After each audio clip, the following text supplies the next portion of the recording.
Malaysia dibentuk melalui Gabungan Persekutuan Tanah Melayu Sabah dan Sarawak pada tahun 1957 dengan membentuk sesebuah negara dengan nama Malaysia yang kekal hingga hari ini.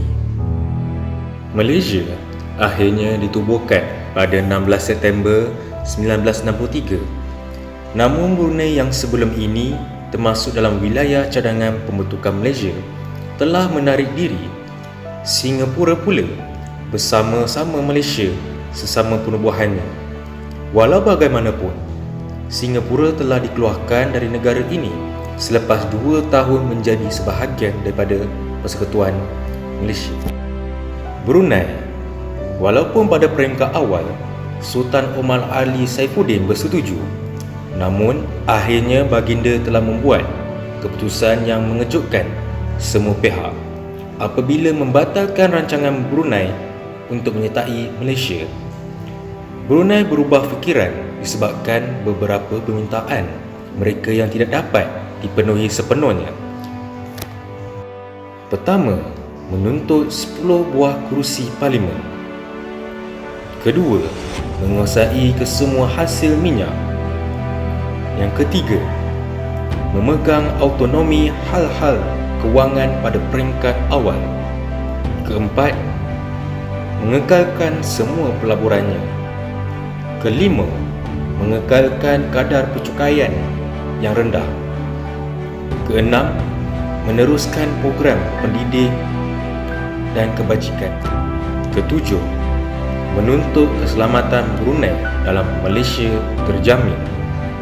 Yang terakhir, meminta agar kekuasaan Sultan Brunei dalam Majlis Raja-Raja dikira daripada tarikh baginda menjadi Sultan dan bukannya daripada tarikh kemasukan Brunei ke dalam Malaysia. Singapura pula, Lee Kuan Yew menegaskan bahawa walaupun Singapura bersetuju menyertai Malaysia, namun hal-hal yang terkandung dalam pencantuman tersebut mestilah ditentukan bersama-sama dengan rakyat Singapura sendiri. Penegasan ini bertujuan memastikan rakyatnya tetap mendapat keselesaan selepas penggabungan. Pada 23 Ogos 1961, suatu mesyuarat rasmi telah diadakan antara Singapura dengan Persekutuan Tanah Melayu dan mereka mencapai persetujuan atas beberapa perkara. Persetujuan ini termaktub di dalam kertas putih yang antaranya menyatakan aspek pertahanan, hubungan luar dan keselamatan menjadi tanggungjawab persekutuan. Walau bagaimanapun, soal pendidikan dan tenaga buruh adalah di bawah bidang kuasa kerajaan Singapura sendiri. Perkara ini juga menjadi bidang kuasa Persekutuan Tanah Melayu bagi negeri-negeri Melayu. Kertas putih diisytiharkan secara rasmi pada bulan November 1961. Selain itu, jumlah perwakilan Singapura yang masuk ke dalam Parlimen Dewan Rakyat telah ditetapkan, iaitu seramai 15 orang. Setelah 2 tahun berada dalam Malaysia, hubungan Tanah Melayu dengan Singapura pula menjadi tegang. Hal ini kerana banyak perselisihan faham timbul antara kerajaan Singapura dengan kerajaan Persekutuan Tanah Melayu. Antara isu yang menjadi perbahasan hangat ialah soal ekonomi, parti dan perkauman. Bagi aspek ekonomi, Tanah Melayu, Singapura, Sabah dan Sarawak telah sepakat untuk memajukan sektor perindustrian dan perkilangan. Namun apabila Malaysia ditubuhkan, tidak banyak kemajuan ekonomi yang dicapai. Keadaan ini telah mengecewakan Singapura.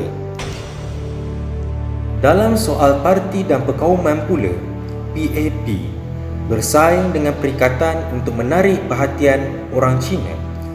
PAP mendakwa MCA tidak mampu untuk membangun dan memajukan orang Cina. Keadaan bertambah buruk apabila Singapura memperjuangkan persamaan hak dan kempen Malaysia untuk orang Malaysia yang dipimpin oleh Lee Kuan Yew. Untuk merealisasikan cita-cita ini, Singapura telah membentuk United Opposition Front. Pelbagai usaha telah dijalankan oleh Tunku Abdul Rahman untuk meredakan keadaan, tetapi tidak berjaya. Akhirnya pada bulan Ogos 1965, Singapura telah dikeluarkan dari Malaysia.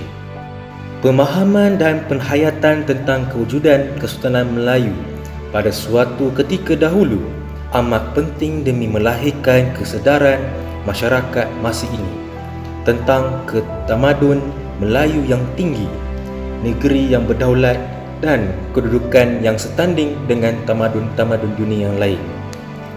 Dengan pemahaman itu, maka dapatlah generasi kemudiannya menghayati dan menghargai sejarah negara dan seterusnya mengukuhkan jati diri terhadap tanah air. Namun, kekayaan ekonomi serta kemajuan dan ketertinggian tamadun adalah antara faktor yang mempengaruhi kuasa asing untuk menjajah negara ini. Walaupun penjajahan kuasa asing merupakan suatu pengalaman pahit dalam sejarah negara, namun kesannya jugalah yang telah membuka ruang kepada negara dan rakyat ke arah pembentukan dan pengukuhan negara dari segi politik, ekonomi dan sosial. Situasi ini juga yang menjadikan Malaysia hari ini unik asal asimilasi dan sinkristima. Berbagai-bagai budaya yang membentuk budaya Malaysia yang unggul.